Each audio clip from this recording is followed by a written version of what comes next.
أفلا يتدبرون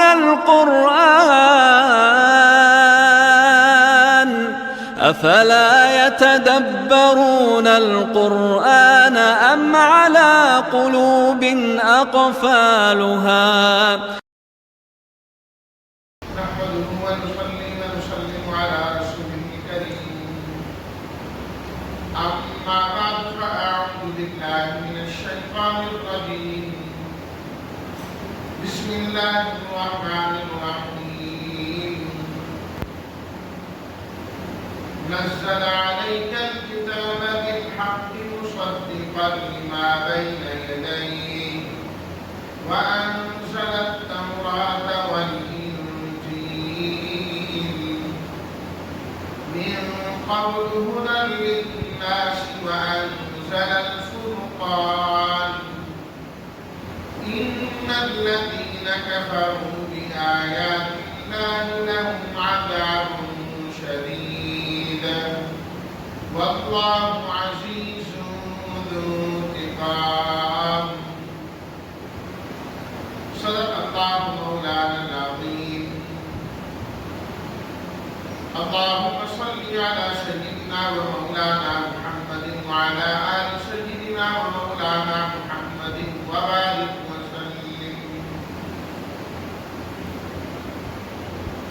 نزل اتارا اس نے علیک آپ پر مصدقا تصدیق کرنے والے تورات و انجیل کتابوں کے نام انزل الفرقان الفرقان فرق کرنے والی چیز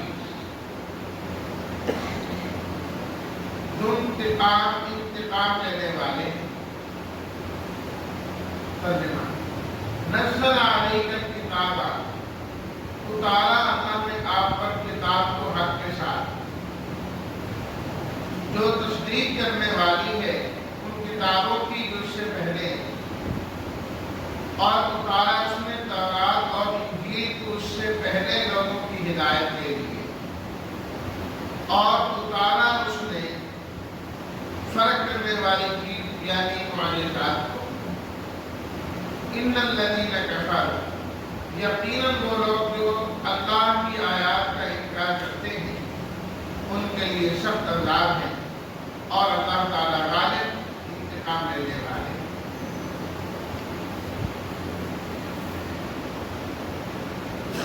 سورہ آل عمران کے بالکل آغاز میں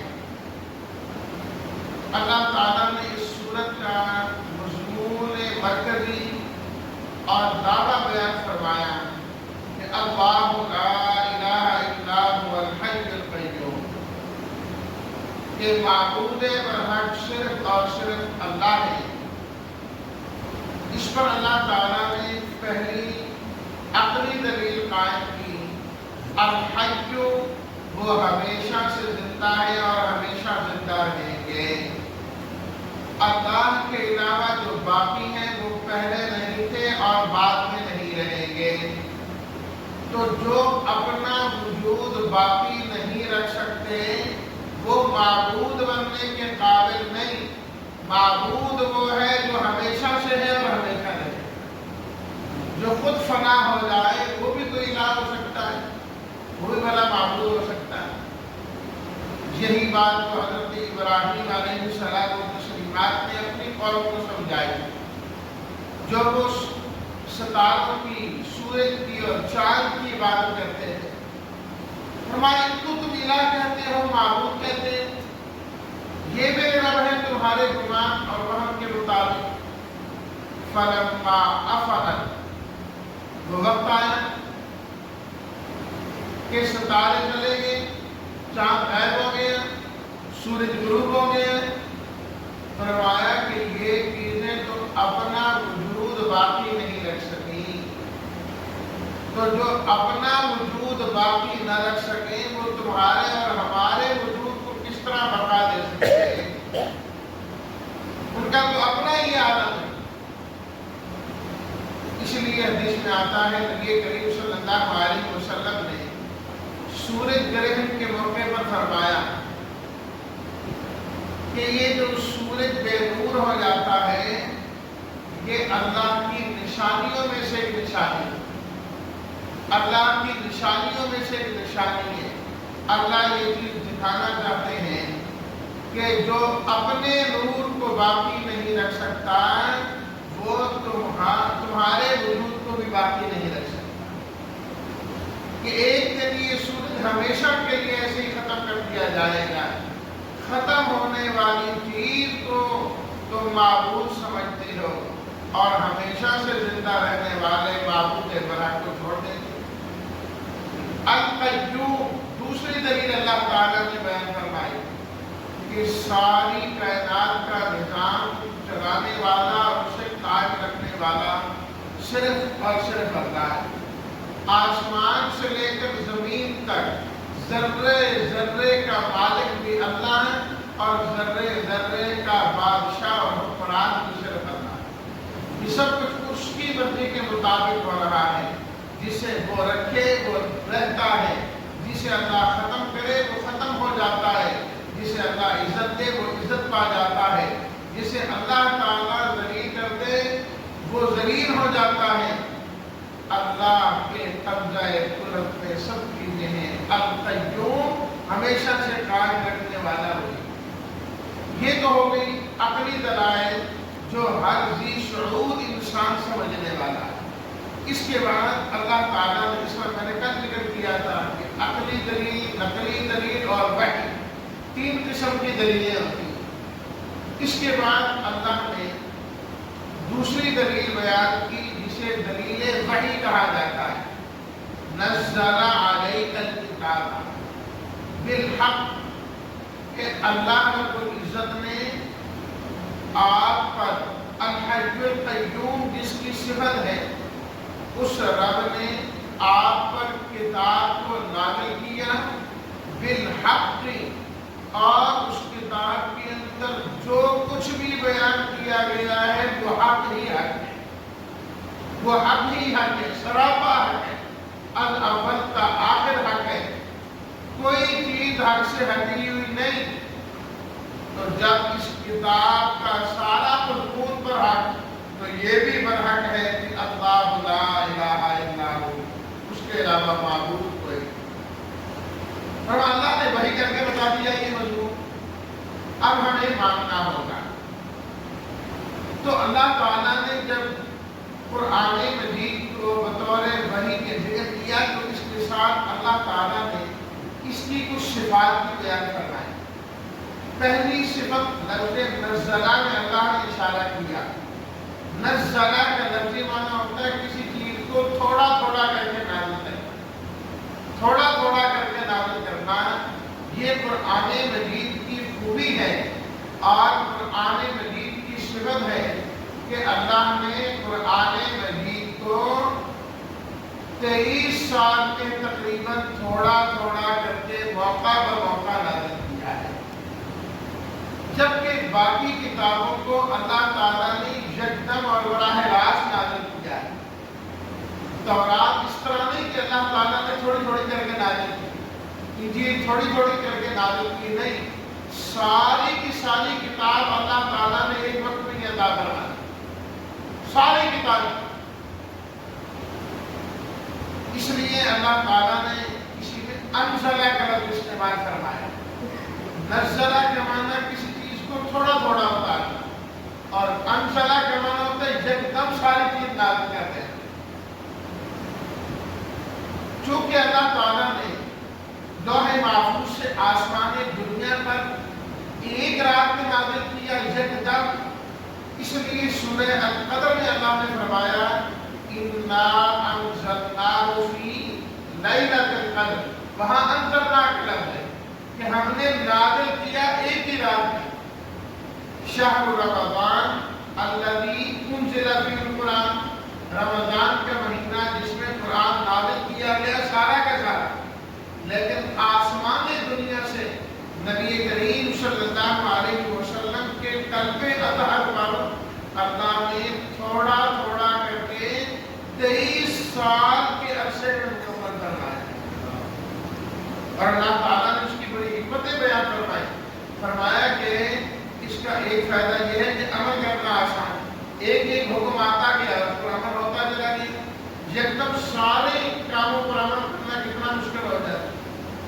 اور پھر اس سے دل جمعی ہوتی ہے، دل کی مضبوطی ہے، ورنہ ایک مرتبہ تسلی دے دی جاتی کہ مسلمانوں گھبرانا نہیں، پریشانی ہونا، اللہ کی مدد آئے گی، اور سینکڑوں آیات ہوتی اس پر تسلی کے بارے میں، جب وہ تسلی ایک مرتبہ ملتی، حالات جب سخت ہوتے گئے اللہ بار بار تسلیاں دیتے گئے، فرمایا کہ ایمان والوں کا اس سے دل مضبوط ہوتا رہتا ہے، دل مضبوط ہوتا رہتا ہے، تو اللہ نے تھوڑا تھوڑا کر کے اس کو نازل کیا۔ الکتاب فرمایا کہ کتابیں کامل ہیں، کتابیں جو اور بھی تھی جو اللہ تعالیٰ نے دیگر انبیاء کرام کو عطا کی ہے، لیکن الکتاب خاص کتاب اور کامل کتاب وہ صرف اور صرف قرآن مجید ہے، جو حقیقت میں کتاب کہلانے کے قابل ہے، اور ہمیشہ کے لیے قیامت کی شروع تک کے لیے اللہ نے اسے کتاب کامل بنایا، اور قیامت تک کے لیے اللہ تعالیٰ نے الکتاب کے متعلق دعویٰ کیا کہ اگر تمہیں اس کے اندر کوئی شک ہے جو ہم نے کتاب دی ہے تو اس جیسی کتاب، اس جیسی 10 صورتیں اور اس جیسی ایک صورت بنا کر دکھا۔ فرمایا در حقیقت میں کتاب تو یہ ہوئی نا، یہ ہوئی نا کتاب جس کی یہ شان۔ تیسری صفت اللہ نے بیان کی بالحق کی، کہ اللہ تعالیٰ نے اس کے اندر حق کو اتارا ہے اور حق کو بیان فرمایا ہے، حق کو بیان فرمایا ہے، اور جس زمانے میں یہ کتاب نازل کی گئی اس زمانے میں خاص طور پر اور ہر زمانے میں عام طور پر انسان کو حق کی تلاش ہوتی ہے کہ مجھے حق مل جائے، مجھے سچ مل جائے۔ اللہم ارنا الحق حقا، نبی کریم صلی اللہ علیہ وسلم بھی اللہ سے دعا کرتے تھے، اے اللہ ہمیں حق حق کر کے دکھا دے، ہمیں حق حق کر کے دکھا دے۔ اور ہمیشہ انسان کو حق کا متلاشی ہونا چاہیے، اور خاص طور پر اہل کتاب حق کے متلاشی تھے آپ علیہ الصلوۃ والتسلیمات کی آمد سے قبل، کہ حقیقت میں جو حق اور سچ ہے وہ قریب آنے والا ہے۔ تو اللہ نے فرمایا نزل علیک الکتاب بالحق، اے حق کے متلاشیوں، اللہ نے حق قرآن کی صورت میں آپ علیہ الصلوۃ والتسلیمات پر نازل کر دیا۔ حق چاہیے تو اس کو ماننے والے بن جاؤ، جو عقیدہ قرآن نے بتایا، جو عمل قرآن نے بتایا، جو معاشرت قرآن نے بتائی، جو اخلاق قرآن نے بتائے، جو معاملات قرآن نے بتائے۔ فرمایا ان چیزوں کو اختیار کر لو، تم بھی حق والے ہی بن جاؤ گے، حق والے بن جاؤ گے۔ قرآن میں سب حق اللہ تعالیٰ نے بیان فرمایا۔ چوتھی صفت اللہ تعالیٰ نے قرآن مجید کی اس آیت میں بیان فرمائی، مصدقا لما بین یدیہ، مصدقا لما بین یدیہ، کہ یہ اپنے سے پہلے والی جو کتابیں ہیں ان کتابوں کی تصدیق کرنے والا قرآن، یہ کتابوں کی تصدیق کرنے والی ہے۔ یہودیوں انکار کس بات کا؟ قرآن آیا تم نے انکار کرنا شروع کر دیا، قرآن والے نبی کا انکار کرنا شروع کر دیا۔ عقل کے اندھو دیکھو تو صحیح، اس قرآن نے تو تمہاری تصدیق کی ہے کہ اللہ نے موسیٰ علیہ السلام پر توراۃ نازل فرمائی، جو تمہاری تصدیق کرتا ہے اور تم اسی کی تردید کرتے ہیں، کیسے کما کر لو؟ عیسائیوں، یہ قرآن مجید تمہاری ہدایت کے لیے مان جاؤ، یہ بھی تمہاری تصدیق کرتا ہے۔ قرآن مجید حضرت عیسیٰ علیہ السلام و تسلیمات کے تذکروں سے بھرا پڑا ہے کہ نہیں بھرا؟ ان کی ولادت کا ذکر اللہ نے قرآن مجید میں کیا، ان کے بعد کا بیان اللہ تعالیٰ نے قرآن مجید میں فرمایا، ان کا ذکر نہیں، ان کی والدہ کا ذکر اللہ نے قرآن مجید میں فرمایا، ان کی والدہ کے حالات اللہ نے قرآن مجید کے اندر بیان فرمائے کہ قرآن تو تمہاری تصدیق کرنے والا ہے، تم الٹے ہو کر پتہ نہیں قرآن مجید سے کیوں دور ہوتے چلے جا رہے ہو۔ قرآن مجید پہلی کتابوں کی تصدیق کرتا ہے، اور یہی صفت اللہ نے قرآن مجید میں نبی کریم صلی اللہ علیہ وسلم کی بھی بیان فرمائی ہے۔ فرمایا کہ آپ بھی پہلے نبیوں کی تصدیق کرنے والے، نبیوں کی تصدیق کرنے والے، اور ہر نبی اپنے سے پہلے نبیوں کی تصدیق کرتا ہے اور بعد میں آنے والوں کی بشارت دیتا ہے۔ حضرت عیسیٰ علیہ السلام کے تسلیمات میں 28واں سورہ سورہ صف، یا بنی اسرائیل انی رسول اللہ علیکم، اے بنی اسرائیل میں تمہارے لیے اللہ کا پیغمبر ہوں، مصدقا لما بین یدی، میں اپنے سے پہلے پیغمبروں کی اور کتابوں کی تصدیق کرتا ہوں، ومبشرا برسول یأتی من بعدی، اور میں تمہیں خوشخبری دیتا ہوں ایک ایسے پیغمبر کی جو میرے بعد آئیں گے اور ان کا نام احمد ہوگا صلی اللہ علیہ وسلم۔ یہ قرآن مجید میں یہ انبیاء کرام علیہ الصلوۃ والتسلیمات کے سیوا اور طریقہ ہے، پہلوں کی تصدیق اور آنے والوں کی بشارت، اور یہی انبیاء پر ایمان لانے والوں کا سیوا ہونا چاہیے، طریقہ کار ہونا چاہیے۔ یہ نہیں کہ انسان جہاں جائے پہلے والوں کی تردید بعد والوں کی بھی تردید، مزاج ہے۔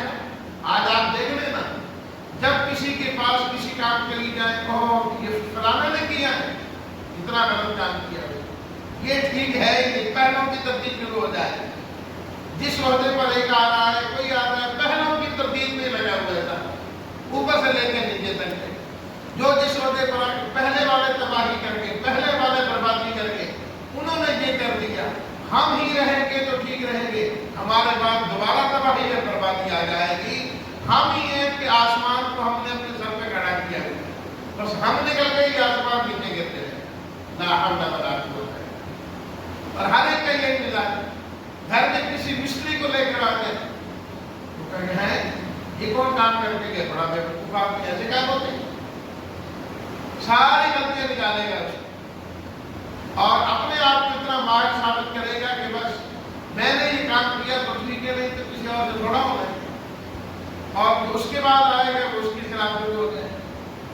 ایک ڈاکٹر کے پاس آپ جائیں، جب دوسرے کے پاس جائیں، یہ فلانی دوائی سے یہ کیا دوائی اس نے کھلایا، ساری تردید شروع ہو جائے، سارا غلط کر دیا، اپنے سے میسر سے شروع ہو جائے، تیسرے کے پاس جائیں اس کے خلاف شروع ہو جائے۔ لا حول ولا قوت الا باللہ۔ انبیاء کرام علیہ الصلوۃ والتسلیمات کا طریقہ سوائے پہلوں کی تصدیق اور آنے والوں کی بشارت۔ پہلوں کی تصدیق، انسان دوسرے کی خوبیوں کا اعتراف کرنے والا ہے، اعتراف کرنے والا بنے، مصدقا لما بین یدی۔ اللہ قرآن مجید کی خوبی بیان فرما رہی ہے کہ یہ اپنے سے پہلے والی کتابوں کی تصدیق کرتا ہے، تردید نہیں کرتا ہے۔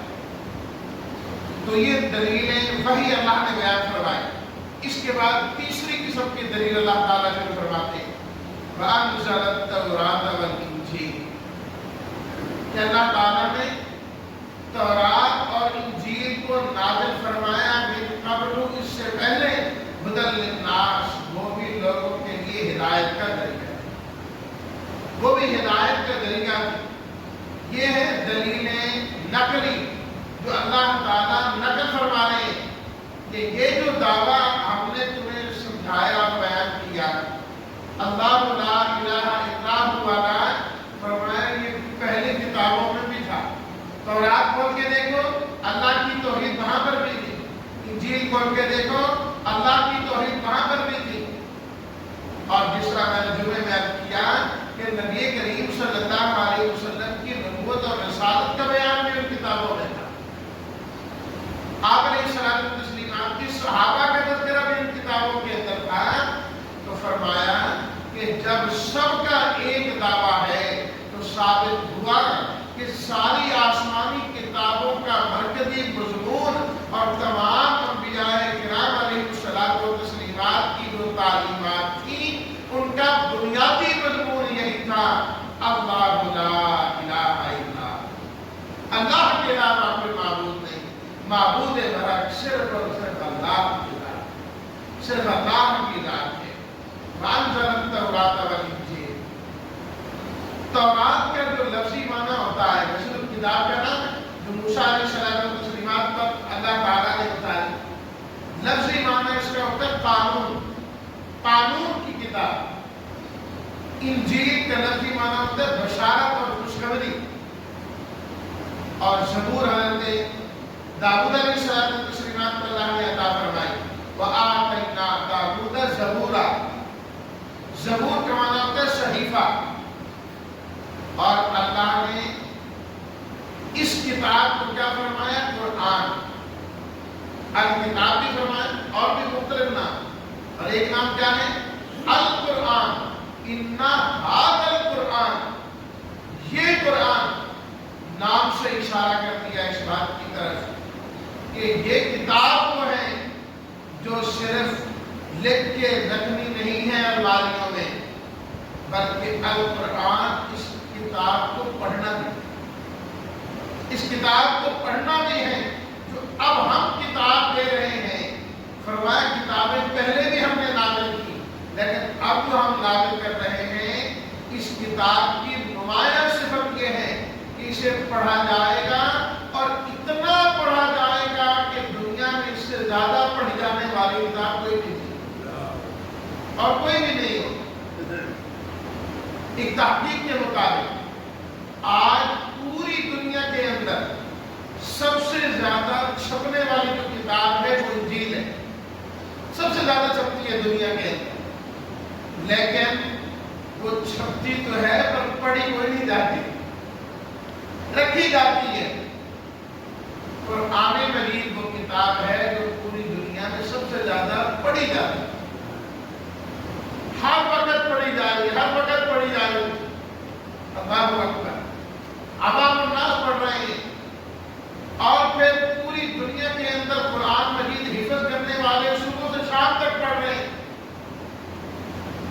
لاکھوں نہیں کروڑوں لگے ہوئے اس مسئلے میں.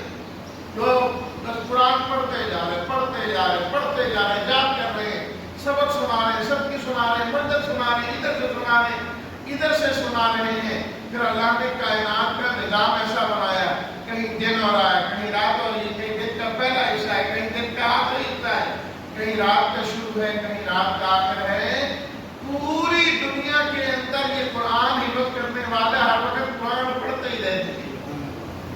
یہ سلسلہ بند ہوتا ہی نہیں. پھر اہل علم قرآن مجید کی تفاسیر میں، تفاسیر بیان کرنے میں، ان میں ہر وقت لگے ہوئے ہیں. اللہ اکبر. اور پھر پوری دنیا میں ہر وقت نماز ہو رہی ہے، ہو رہی ہے، ہو رہی ہے. کتنے ممالک ہیں جنہوں نے فجر کی نماز ہم سے پہلے پڑھی اور پھر ہم نے پڑھی. اور کئی جگہ اب نماز ہو رہی ہے، کئی جگہ 2 گھنٹے بعد ہوگی، 3 گھنٹے بعد ہوگی. اور غرض اللہ نے کائنات کا نظام ایسے بنایا 24 گھنٹے دنیا میں نماز ہوتی رہتی ہے اور نماز میں قرآن کی تلاوت بھی ہوتی رہتی ہے، تلاوت بھی ہوتی رہتی ہے. ھذا القرآن، اللہ نے اس کو قرآن بنایا ہے، قرآن بنایا ہے. اور ان کو تورات اور انجیل بنایا ہے. وہ قانون کی کتابیں تھیں اور یہ صرف قانون کی کتاب نہیں، یہ پڑھنے کی کتاب ہے. اس کے ساتھ ساتھ اسے پڑھنا بھی ہے، تلاوت بھی کرنا ہے. تو فرمائے تمام کتابوں کا مرکزی مضمون بھی اللہ لا الہ الا والا ہے. تو اللہ نے اپنی توحید کو شروع میں دلائل کے ساتھ مضبوط طریقے سے بیان فرمایا تاکہ امت توحید پر پورے طور پر قائم رہنے والی ہو جائے. اللہ تعالیٰ ہم سب کو توحید خالص نصیب فرمائے اور ہر قسم کی شرک سے اللہ نے بچنے کی توفیق عطا فرمائے. وآخر دعوانا الحمدللہ رب العالمین. Like it, share it, subscribe it.